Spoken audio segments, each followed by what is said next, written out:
I will ask you a series of questions. You will answer yes or no to each one. If you do not answer, or I detect that you are lying, we will exercise punishment. I have already stated that I am trying to be honest with you. Your actions do not entirely comply with that statement. I will suffer all the shocks and pangs to have my name cleared. We will determine the status of your record by the end of this series. However, the punishment is not the Void Stone for this series.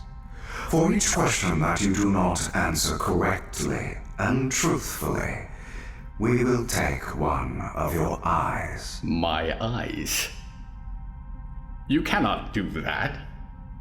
I have already lost one. You alone have the power to prevent losing more. Let us commence.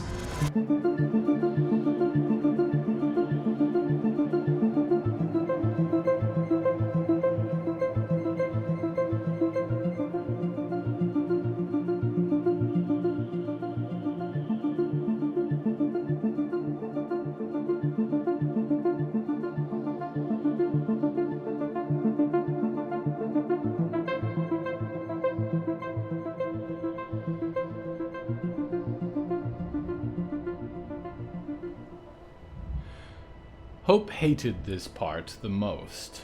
She had gotten used to it by now, nodding along as Marco said that everything was going to be fine, and Brooklyn said to keep the door locked and the lights off, and Buck said that with luck it was all going to go down peacefully, without a drop of blood shed. She did wait for the first half hour, exactly as instructed, in the dark shipping container that was their cabin, with the lights off and not even the courtesy of a window. A crack of light from under the door shone as the ship met the first throes of a night storm. Rain cascaded across the many roofs of the crates above hers, and the wind ran through all the seams in the metal, and the floor tilted back and forth with a heavy sway. It was a bad night for one's father to nearly sacrifice himself to a vampire. She could not hear any commotion beyond the sounds of the storm itself, and she sat cross-legged in front of the door, listening for anything at all to indicate how far along the plan was. She pictured the Knights of New Hampshire taking refuge in corners throughout the ship, burying themselves like corpses in the old garden beds. Marco walking the deck in his silly outfit, walking, gone. They had tried not to let her see the body of the Night Watch that the vampire had claimed instead of her, the way he had been torn apart and smeared across the rail. She was seeing him with a face when she closed her eyes, and the face was her father's. If anything went slightly wrong, if they underestimated it, if that veil of shadow made everything hard to see and he was lost, she might ruin it all by stepping out of their crate cabin now. She might distract one of her parents at the wrong crucial moment and plunge them all into deadly danger. Better, certainly, to do as she was told. But then again, none of them had seen it the way that she had. What if they didn't see it coming until it was too late? What if her father was about to die and she would be locked in here, unable to help? What if she could change it? There was no harm, at least, in finding a better vantage point. She undid the heavy locking mechanism, and the doors creaked open. And immediately the rushing wind was in her hair, the lightning in the storm clouds over the ship an angry white glow. She had a first-class view of the dark Atlantic as the ship leaned towards it, and the clouds of rain drifting down, illuminated by the few deck lights that still functioned aboard the east wind. All right, she thought. Now to find a place to watch. She was not high enough on the scaffold outside their cabin to see what was happening all around. Indeed, she could not see a glimpse of her parents anywhere. Her attention turned to a large cargo crane that towered up from one side of the deck. There was a ladder up its side, and she could see a sort of open seat at the top. Perhaps the best place to watch on the whole ship, except for the captain's deck in the control tower at the back of the East Wind. She scrambled down the metal stairs for the deck, and within moments was climbing the ladder. The rain made the rungs slick, and the rebar was sharp on her hands, but she climbed up relentlessly, with Nighty the Night Gaunt waving precariously from her backpack. The storm had enveloped the ship fully now, dark clouds billowing across the sky, lights flickering in the rain. She lost her footing only once, and nearly lost a shoe as she dangled 40 feet over the deck, but managed to pull herself close to the ladder and continue to ascend until she reached an open chair at the top. If it had once been enclosed by glass, it was not any longer. Just a bucket seat and a nest of levers and buttons within the metal frame. She pulled herself into it gratefully and held on for support. The wind was ferocious this high up, and she shielded her face with her hand in order to spy on the deck below.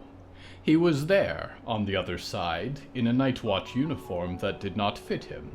Marco patrolled the decks, passing beneath one of the deck lights, waving a lantern about like a mouse sniffing for a cat.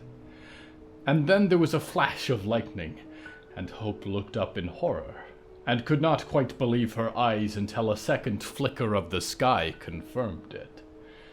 There was a person standing on the end of the crane, as still and silent as a ghost, watching the deck below. Her dress was of dark black lace, swept by the wind, and she wore a veil that clung to her face. Hope had seen her before. It was the tall woman in black whom she had seen boarding the East Wind. She had come in a golden carriage. Hope was not sure which of the two women she had seen was the Duchess of Bolt Castle. The dark Duchess turned to look at her in the fading glow of the lightning, and was standing much closer in an instant, just outside the metal frame of the cabin. Hope shrieked, and almost threw herself back out of the cabin to try and slide down the ladder, but the voice of the Duchess cut through the storm. "What are you doing up here, so far from safety, little one?" Hope froze, and the woman's veil gave her no expression. The Duchess stood on the rain-swept metal arm of the crane without holding on. Her balance did not even sway. "Are you the one who's been killing everyone?" Hope said. She thought she saw a glint of a smile beneath the veil. "It's not wise for a child to ask too many questions," said the Duchess, her voice clear in Hope's head despite the rush of the wind around them both. "It's how they end up dead. Or worse." The Duchess reached out then quickly for Hope, and she could not even run away as fingers, sharp like claws, dug into her skin. Immediately, the Duchess was a blur of wings and lace, ruby-red lips over needle teeth, and Hope was dragged free of the cabin and upside down into the storm. The wind roared around her, and the black whirlpool of the ocean spun beneath her, flashes of the deck in a rusted blur. Nighty the Night Gaunt went flying into the air and was lost in the wind. Something took over Hope as she was carried viciously into the sky. She slid a small knife from the inside pocket of her coat, flipped it open without dropping it.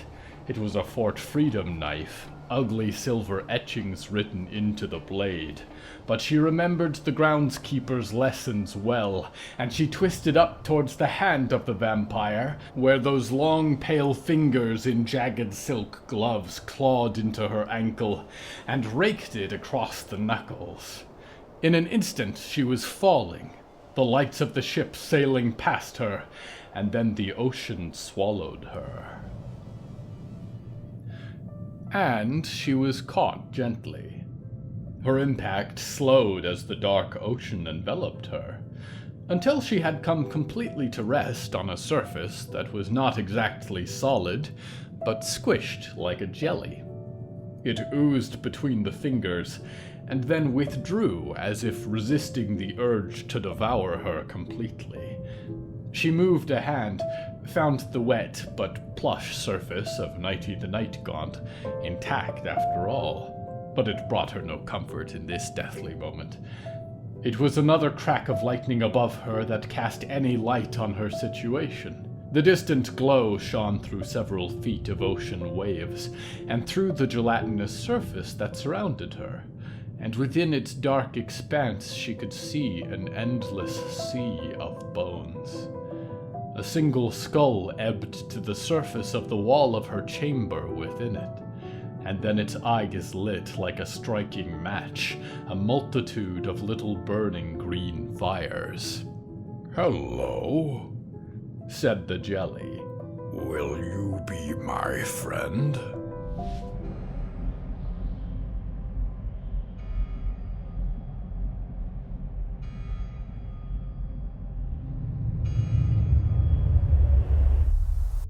"You understand that this is very serious, Clementine," said Sheriff Virgil. His mustache was not quite so long or curled as it would later become. "Willfully trying to hide the evidence is as good as doing it. And these are weeks of supplies we're talking about. It's not just that you'd be dropped from training as a deputy, you would lose your honor as a scout of the scout post. Scout City." She had tried not to give him anything. Just tipped her chair back, picked at a loose thread in one of the many patches that lined her jacket. She had earned each one, wanted them so badly.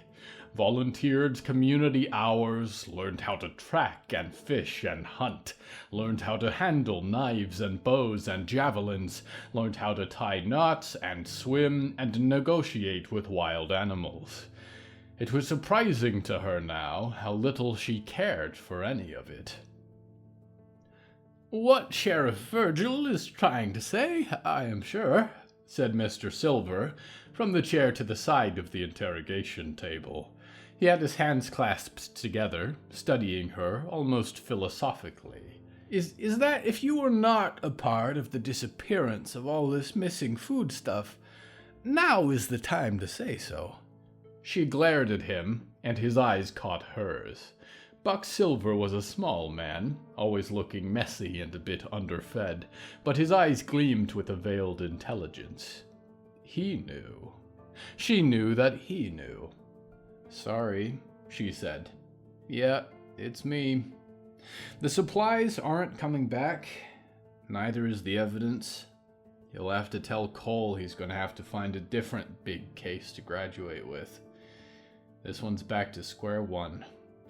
"Then I regret what's about to happen, Clementine. I really do," said Virgil, and he grit his teeth, put his hands on the desk as he stood. "I don't know what's gotten into you. You had real potential. I wish you'd cooperate on this. Open up. But as it stands, you are fully admitting to destroying the evidence around this case and burying the answers we need. I'm afraid my hands are tied. During a famine like this is the kind of selfishness that could kill our community. And we have to make an example of it." If he wanted to apologize, he did not say it, and he left the room like a passing storm, and left Clementine and Buck sitting in silence. "If I may ask," said Buck, "you have made a choice, clearly, and it is too late for anyone to save you from the consequences now. But you are doing this to protect someone, and I would be very curious to know who, for posterity." This gave Clementine pause, and she thought about making Buck promise not to breathe a word of it outside the room, but knew that was already going to be the case.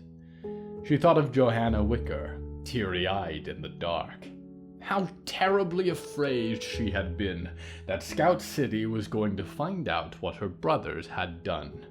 What it meant if that last straw broke and they were banished from Scout City.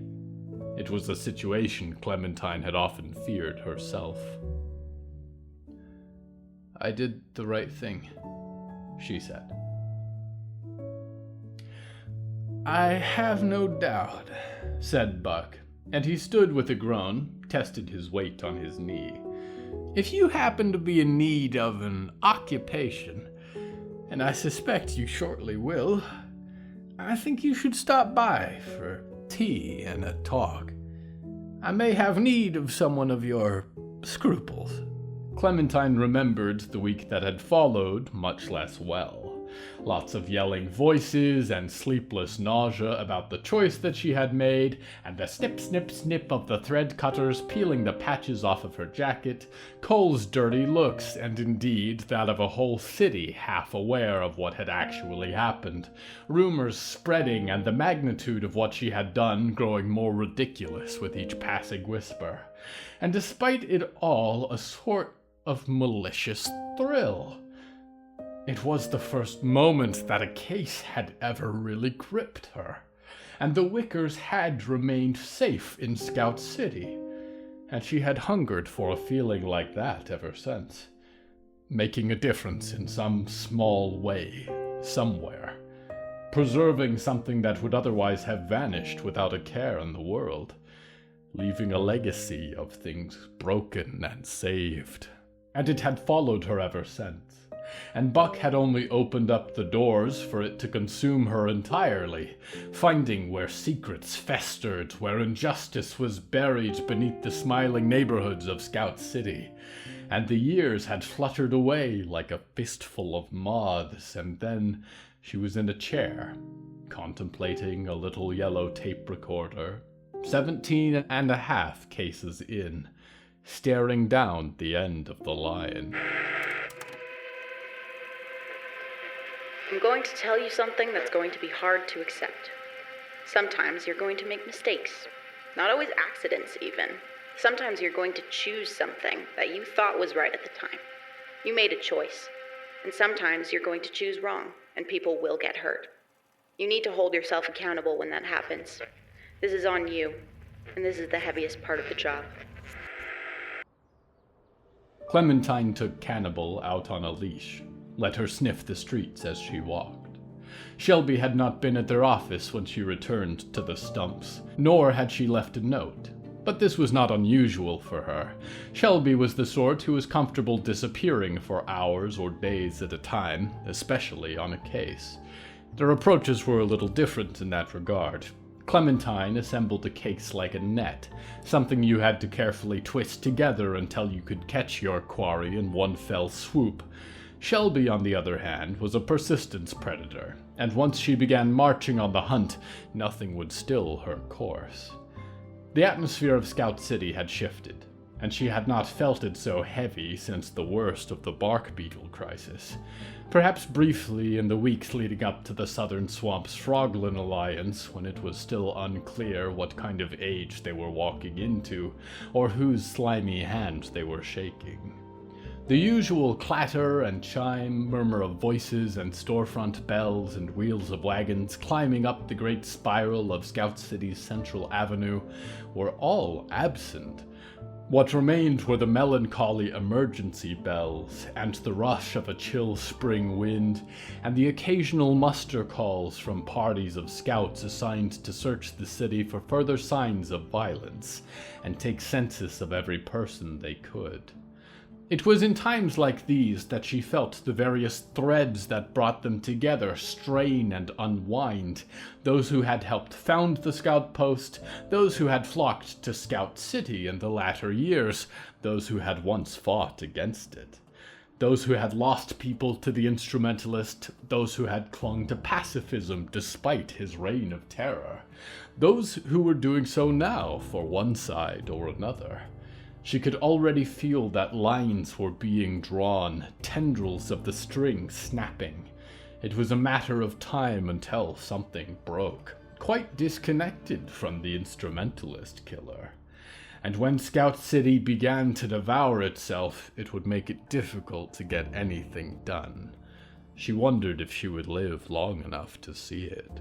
There was nothing to do but to chase the case, and to expect to cross paths with Shelby early on in the trail. By the time she arrived at the park, they had already begun ruining the macabre display of corpses, or rather taking them down for dignity. She spied the sign with her mother's etched face, the one that said "Repent." She had wondered perhaps when the demands would begin. Repent of what? And for Valerie, or Scout City, or both? She decided not to wait for the deputies to accost her, and made her way for Vincent's morgue to perhaps beat them to the body delivery. The door was open when she arrived, and she pushed inside, found that the parlor had been wrecked. Someone very large and shankly had walked through a wall, and rubble piled down onto Vincent's nice carpet. A lone figure stood in the middle of the hall, perusing the debris. "Cole," said Clem. "Where's Vincent?" "You shouldn't be here," he grunted, looking up sharply at her. His tongue seemed to twitch in his cheek. "Afraid I'll take this one from you too?" she said, hands in her jacket pockets. His brows lowered, and he ground his teeth. "Not what I meant," he said. "As far as I've heard, you're living on borrowed time is all. If I had a few days to live, this isn't how I'd decide to spend it." "Well, that's why you're a deputy and not a detective," said Clementine. She nodded to the ruined parlor. "Can't imagine Vincent's happy about this. And the 4 from the park are on the way." "I shouldn't give you anything," Cole said. "You might burn the records on me." "How about one more time for old time's sake?" He looked her up and down and pitied her, which she wanted to punch him in the gut for. "Vincent's gone," he said. "Last he was seen was yesterday, before the big fella woke up." "Is Vincent dead?" she said. "No trace of them," said Cole. "Maybe the killer dragged him off somewhere. Maybe he's one of those bodies in the park." "I think she would have mentioned," Clem ruminated, and ignored Cole's quizzical look as she let Cannibal nose around of her own accord, sniffing across the rubble-dusted carpet, raising especially at the shattered cold room and toward the operating chamber. A thought occurred to Clementine, and she glanced over the place, to be sure. "Damn it," said Cole. "What did you find?" "Nothing," she grinned, and scooted out of the parlor as fast as she could. "If it's my last case, I gotta beat you to it." "Clementine," he called after her, as she crossed out of Vincent's broken door. "For the last time, you are not on this case." She was too busy solving it to hear him. There were 4 bodies missing from the morgue. The first was Vincent's himself. The second was Shank, whose location she suspected Shelby was hunting down. The third was Mr. Greenstreet's, and she was sure that he had not had a funeral yet because half of Scout City would have been invited, and even more would have invited themselves. And the last body was Voltaire, who was not anywhere in the morgue, and she could not imagine that a killer would have brought the decrepit little puppet along if Vincent had been taken against his will.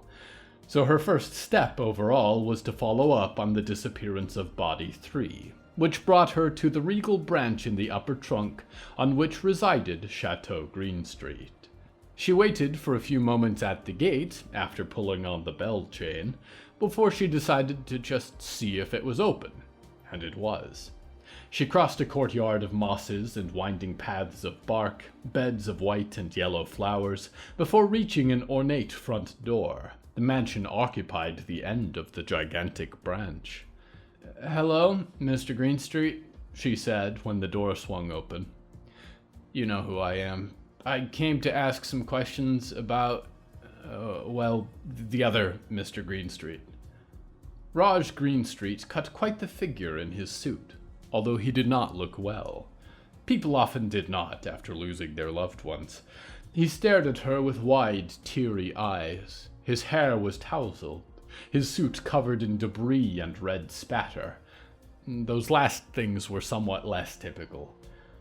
Haven't I answered enough questions about this whole painful ordeal?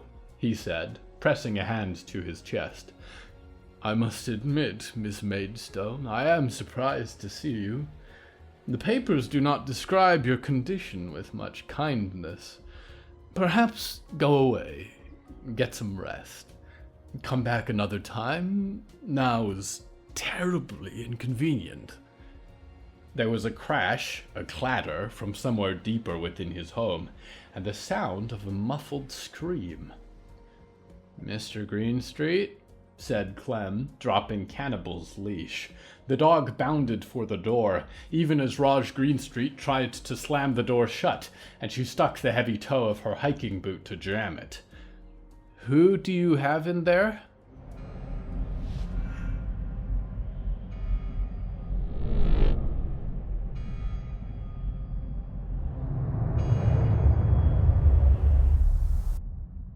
When Shelby awoke, it was to utter darkness. She initially could not discern between her eyes being open or closed, except that closed yielded little spots of purple and green and orange beneath her eyelids. The darkness spun around her, and her head reeled still, and her throat was parched. She coughed up dust and dried spores, and then tried to sit up and hit her head on a hard surface, probably wooden, and felt a sharp pain against the skin of her arm. Don't move, said a voice from beyond the wood surface. Her best guess was that it was a coffin, except there seemed to be a hole for her arm in one side, and it reached out somewhere that she could not see. Let me explain this to you very carefully, said the voice. You are in a trap. Your wrist is caught in a kind of razor. The more you pull, the more you will cut into your own arm. If you try to sit up, you will sever it completely. For this reason, I advise you, do not move. Shelby was still. She could already feel the blades pressing hard against her skin, and she was not at all struggling. It would not take much to collapse them. Trying to so much as roll over within her coffin might well be the end of her.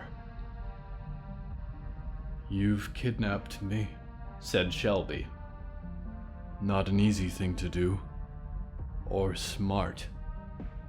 Why? Believe it or not, it's for your own good, said the voice, a low, distorted whine. An effect, almost certainly, but she could not place who was speaking, so a successful one. So I will repent, said Shelby.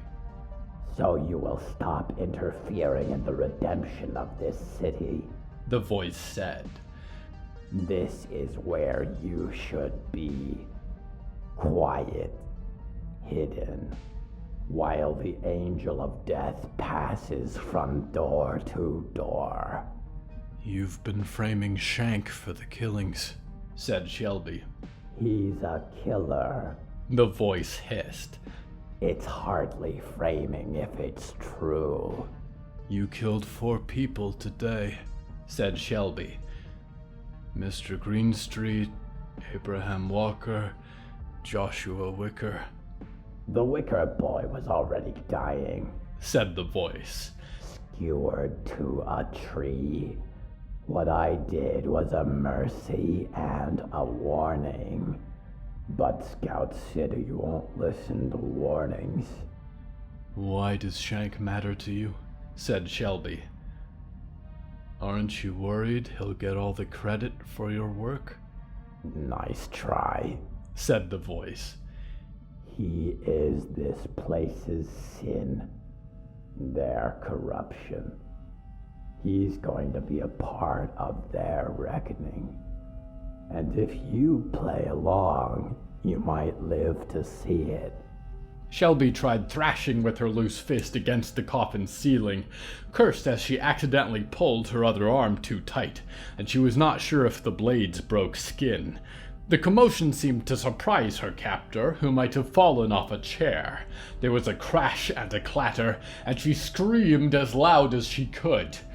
There were voices, incredibly faint, from somewhere high above, but immediately there was a hand jerking her arm back into place, resetting the blades, and a fist pounding on the other side of the wood.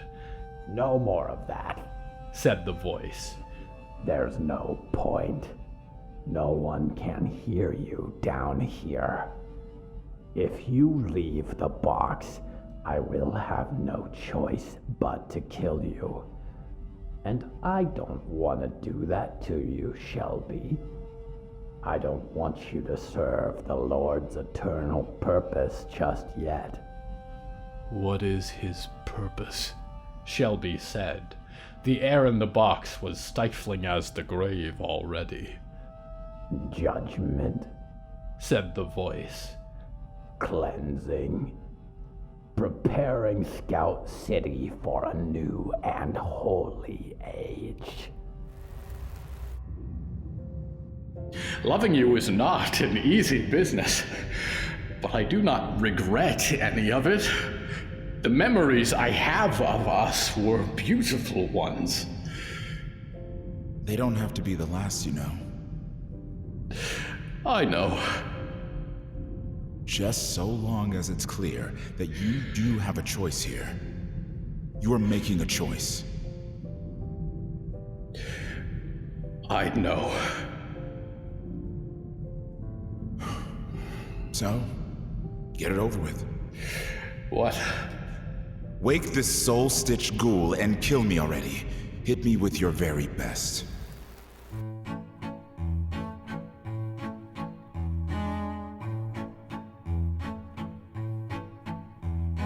The voice of the Auditor is Jimmy Yamaguchi. You may know him from games like Smite or King's Hunt, or podcasts like The Siltverses. You can find him online at www.yamavoicethat.com or on social media at Jimmy Yamaguchi. The voice of Clementine Maidstone is Libby Wellman. They can be found at its.raining.sunlight on Instagram. The voice of Meryl Mar Reborn and Reborn is Evan Michael Lee. He can be found on social media at Evan Michael Lee. Hello from the Hallowoods is written and produced by William A. Wellman. Hello, that's me. If you enjoyed this show, please don't forget to follow it and share it with a friend. The bonus story that goes with this episode is called File 5, Voltaire, and is available on the show's Patreon at patreon.com/Hallowoods. Because we operate without ads or sponsors, our supporters are all that keeps this show going. Plus, supporters get weekly bonus stories, access to our weekly Q&A livestream, behind-the-scenes content, exclusive merch, and even more. Merchandise and episode transcripts are available at hellofromthehallowoods.com. You can even find us on social media at @thehallowoods. Music is used under license from artlist.io. Until next time, dreamers, please do not accept any baggage at the airport that you did not pack. People will try to leave you with their baggage all the time. But you can only carry so much, and you never know what frightening animals they might be attempting to smuggle within.